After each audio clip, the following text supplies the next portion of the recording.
constellations feel slight hostility towards them.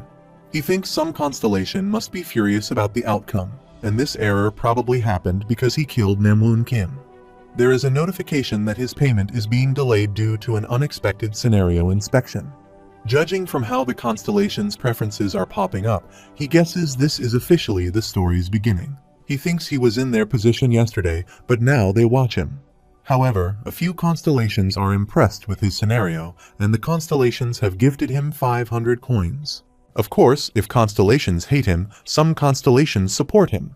He hopes that all of them enjoy the show because they will end up paying the admission fee with their lives sooner or later. In the meantime, Sanka calls him and asks what he is thinking, and he apologizes to her for being unable to save the old lady. She wants to ask him something but later asks him to forget and thanks him for earlier. She knows that he intentionally threw the cage towards her so that she could grab the insect. Doctor refuses and says it is just a coincidence and won't happen again. He doesn't know what she is thinking, but she is smart enough to survive this chaos and probably understands what he says. Because of his choice, some lived while some died, and he doesn't deserve the gratitude of those who survived. Dakibai laughs and says there are many survivors and thanks them for constellations. Because of them, 21 constellations are watching his channel. Dokja thinks there are 5 survivors, which is more than he thought. He expected Hyunseong Lee to survive since he was strong and an athlete. The other survivor is the kid Gilyong Lee, and he gave him the insect due to his will because he was the real hero of the story. He calls the kid, asks him if he wants to live, and asks him to team up with him. He is notified that a few constellations are impressed with his good deed and have gifted him 200 coins. Dokja thinks even though it seems shameless, it can't be helped because he too wants to live. Considering the event that will follow, he has to get the attention of the constellations, and Dakibai says a lot of exciting things happened today. The guy in the next cabin was also a total nutcase. Mr. Han asks him if he is going to let them go now, and Dokja thinks he is one of the lucky guys. But he wonders why he took the subway that day because they all know that he is from a well-off family. Mr. Han asks Dakibai to let them go, and he counter-questions them if they really want him to let them go, seeing the situation outside. Mr. Han gets scared to see that serpent, and Dakibai is impressed by them because he didn't have any expectations for this cabin. But they all survived the first scenario and have proven that even bugs deserve to survive. Dokja thinks they are nothing but grasshoppers to him. Dakibai exclaims every hardship deserves a reward, and the reward for the first scenario is that they are now qualified to be sponsored by constellations. They don't respond to him, and Dakibai asks them why they don't seem so excited. Dokja thinks he is the only person who knows what a constellation or sponsor is, and Dakibai says all of them are terribly so weak. If they were to move on to the next scenario in this state, they would be killed by a weak ground rat. But there are great beings in this world who pity them and wish to sponsor them. Lee asks what is meant by sponsoring them, and Dakibai says there is no point in explaining it all over again. He opens their attributes windows and shows them something. They have been asked to select a constellation, and the constellation chosen will be their reliable sponsor. Sanka calls Dokja and tells him that 2 strange options suddenly popped up, and he replies that he doesn't know anything, and she has to think of it as taking an aptitude test. He thinks she is lucky that she is offered 2 sponsorships. The ones who provide support to them are the constellations, and now sponsor selection, one of the main events in TWSA, has started. It is revealed that the sponsor selection is a system in which the constellations who watch them through the Dakibai's channels choose a human they like as their incarnation and sponsor them. In his case, 4 constellations want to sponsor him as their incarnation, but they never reveal their true name. Considering the protagonist of TWSA initially had 5 options, 4 isn't a small number at all. Using the hints in their nicknames, like Abyssal, Demon, and Garden, they must try to deduce their identities themselves. He first decides to see the Abyssal Black Flame Dragon, and he is a powerful being who leads the constellation group Black Cloud. From what he recalls, his true name is quite long, and the incarnation of this sponsor receives an additional boost to their power level. Considering that stamina and strength are vital in the early scenarios, it would be smart to select him as his sponsor. The more they use the constellation's power, the more they lose their senses, and eventually they will end up as a psychotic killer. He is sure that this was the constellation that supported Manhwa Kim in the novel, so he wonders why he chose him. He doesn't know about him, so he decides to put him on hold for now and looks through his second option. His second option is the demonic Judge of Fire, and judging from the name, one could assume this constellation is demonic, but ironically, demonic means this constellation isn't a demon. The words fire and judge indicate that the entity makes judgments through the fire, which means she is actually Archangel Uriel. He remembers someone chose this constellation as their sponsor in the novel, so he thinks Uriel isn't a bad choice, but he will expose his other options first. Constellations of absolute goods are powerful, but they impose strict restrictions on the ones they sponsor. He looks for his third option, Secretive Plotter, but he is surprised that he has never seen this option in TWSA before. He thinks it can be one of the constellations that were just mentioned. He decides to move on from this too and looks for his fourth option, the Prisoner of the Golden Headband. He can't believe this constellation made an offer already. The Prisoner constellation may look negative initially, but someone must pay attention to the proper noun. Golden Headband means this is the smallest prison in the world, and the owner of Mount Huaguo lives with the pain of the binding head shackle and the handsome monkey king with the golden gaze and Fury's eyes. He remembers one of the characters was sponsored by him in the novel, and he has the power to crush hundreds of incarnations with a single swing of his staff and eradicate thousands of monsters with a single lightning bolt. He still remembers that passage very clearly since the author emphasized it so strongly, and he wonders why such a powerful constellation has shown interest in him.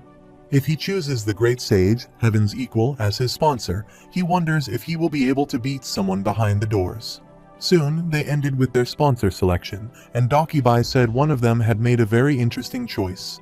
He then disappears, saying they need to take a short break, and he has to go prepare for the next scenario, saying he will be back in 10 minutes.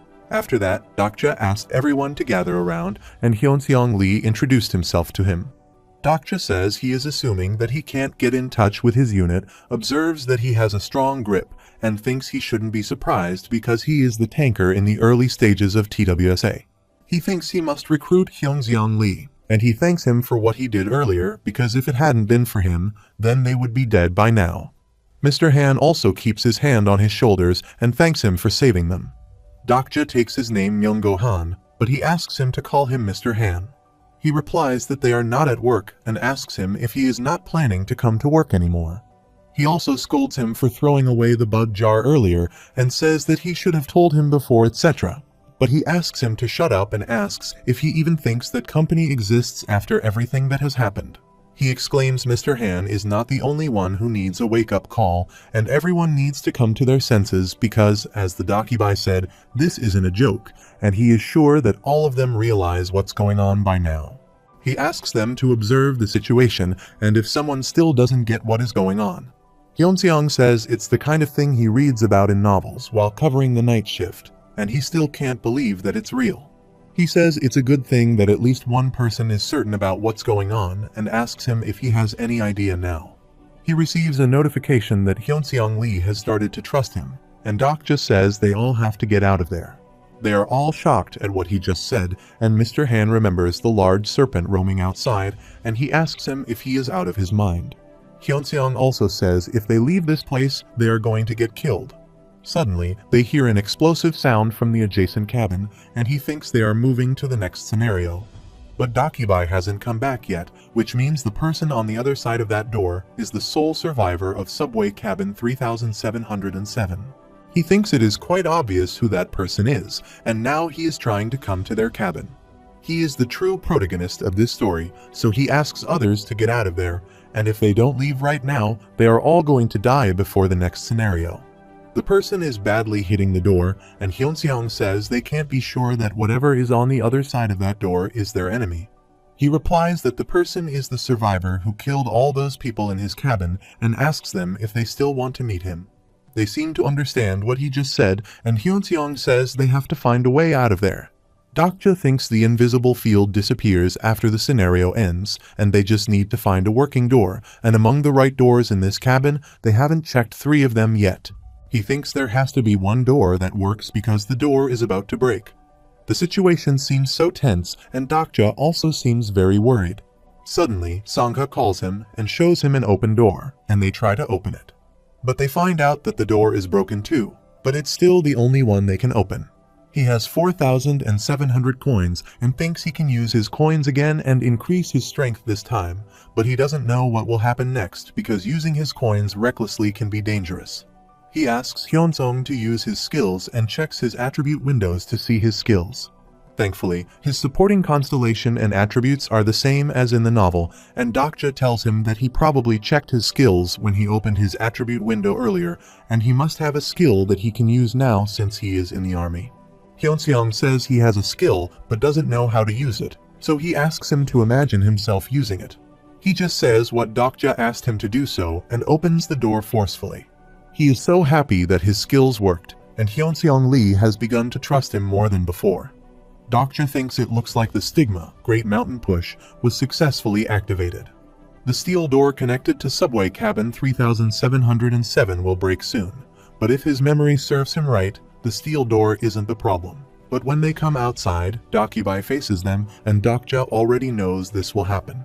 He asks them why they come outside when he has already told them not to, because he is not done preparing for the following scenario, and Mr. Han also shouts at him, saying they should stay inside. He says he doesn't have a choice, and they are fortunate human beings, and with this, he starts the second scenario. Their attribute windows appear in front of them, and their sub-scenario is escape. Dokja already knew about this scenario. Sangha says something doesn't feel right, and it displays a collapsed bridge, but the bridge isn't collapsed, and he asks him to hurry up and run away. He thinks Sangha is right because the bridge is still intact because they got off the train too early. He knows that the bridge will definitely collapse, and it might seem underhanded, but it's impossible to clear this scenario without going around the rules. They are cutting it close, but he thinks they will make it before collapsing the bridge. They are suddenly shocked to see a storm in the sea. A huge sea serpent appears from nowhere and opens its large mouth to attack them. Dokja asks them to run because the bridge is about to collapse, and they can make it across if they run. He thinks the ichthyosaur doesn't go after incarnations early on in the story, and it probably showed up to destroy the bridge. They only have about 200 yards left, and at this speed, they will be able to cross the bridge before it collapses. Dakibai laughs and says it's no fun if the game is too easy and reaches across them, saying the funny thing is if they get away safely, he will shake things up a bit. He increases the difficulty of the scenario from E to D, and the evil thoughts of the dead have returned, and black ether is rising from the surrounding earth. He has woken up all the dead bodies and zombies, and they receive a notification that the demonic beings have been resurrected. They have entered Aksu Station, and Hyunseong calls Dokja about what they should do now. The zombies have surrounded them from all sides, and he asks everyone to get down. In the meantime, the snake serpent approaches them and attacks the bridge. They all get injured, and when Dokja gets into consciousness, he is shocked to see that the bridge has collapsed and a lot of people have died in the process. Sangha and Mr. Han ask him about his condition, and Dokja already knew that something like this might happen, but he hadn't expected Mr. Han and Sangha to survive. Hyunseong and Gilyong also made it to safety in one place, and now someone has received the blessing of the constellation. An attribute window appears saying the constellation's blessing has activated Deus Ex Machina in this scenario, and the blessing creates a bridge of light. An attribute window appears and says an even number of people can cross the bridge, which will collapse if an odd number of people attempt to cross it. Sangha reveals that this is her blessing, which suddenly appears in her mind. It is shown that Deus Ex Machina is a power that lets a constellation directly intervene in the scenario at a great cost. He wonders if Sangha's supporting constellation intervenes in order to save her, but this kind of intervention is rare even in TWSA. He activates her character profile to check her supporting constellation. However, her profile cannot be browsed using a character profile, and she doesn't have a registered character profile. He is shocked at why he can't browse her profile with his skill and wonders if she has a special constellation supporting her or if she has a mental barrier skill. Suddenly, Sangha calls him and asks him to watch his back when a zombie tries to attack him. He dodges him and falls back to the ground. He thinks this isn't the time to be lost in thought. A mutant species infected by the black ether appears there, and once normal humans, humanoid demons are no different from zombies, but they can be quite dangerous if their host happens to be someone who is powerful. This time, the mutant appears there in Naemun Kim, and Dokja wonders if it just had to be him. He activates his personal skills, and the omniscient reader's viewpoint activates there. It is revealed that this character doesn't possess consciousness, so he starts his omniscient reader's viewpoint. He has a feeling that it won't work, and all they can do now is to get across the bridge of even numbers somehow. But there are 3 of them right now: Dokja, Sangha, and Mr. Han. One of them has to stay behind and die because there is a rule that an even number of people can cross the bridge. He asks Sangha to get ready and run, but is shocked to see that Mr. Han has grabbed her and is about to cross the bridge. She tries to free herself, but Mr. Han drags her away and runs on the bridge. Dokja is shocked that he has left him behind. He receives a notification that the demonic judge of fire is touched by his selflessness and has gifted him 100 coins. He tries to see Sangha's character profile, but still can't reach it. He thinks that Stigma, one-leeched swift foot, belongs to the constellation Limping Trickster. That constellation doesn't endow its incarnation with the mental barrier Stigma. A stigma is an extraordinary power given to incarnations by their constellations. Since there is no way that Mr. Han could have that kind of skill, the reason his skill didn't work on Sangha and Mr. Han was that they were the characters that didn't appear in TWSA. Meanwhile, Namwoon roars and tries to attack him again. This time, many more mutants surround him from all sides. He thinks he can't cross the bridge alone, but he can cross the bridge if he grabs a demon and crosses with him. But this won't work. 15 minutes left until the scenario ends, while Dokibai is watching him and asks if any constellation wishes to bless this poor incarnation. But there is no one, while Dokja is fighting with the mutants and tries to push them away. Others have reached the other side safely, and Dokja thinks his body can't handle much more of this, so he reaches near the water in order to avoid them. They all gather and follow him, and Dokja thinks he might actually die this time. He thinks it wouldn't be this hard if he only had one combat skill. He activates his personal skill bookmark and is also surprised at what kind of skill this is. Many attribute windows show the loading of the lists of bookmarks that can be activated. A list of bookmark characters appears there, and Dokja thinks he has read over 3,000 episodes of TWSA, but he has never read about this skill anywhere. However, he instinctively understood how it worked and activated bookmark number 1.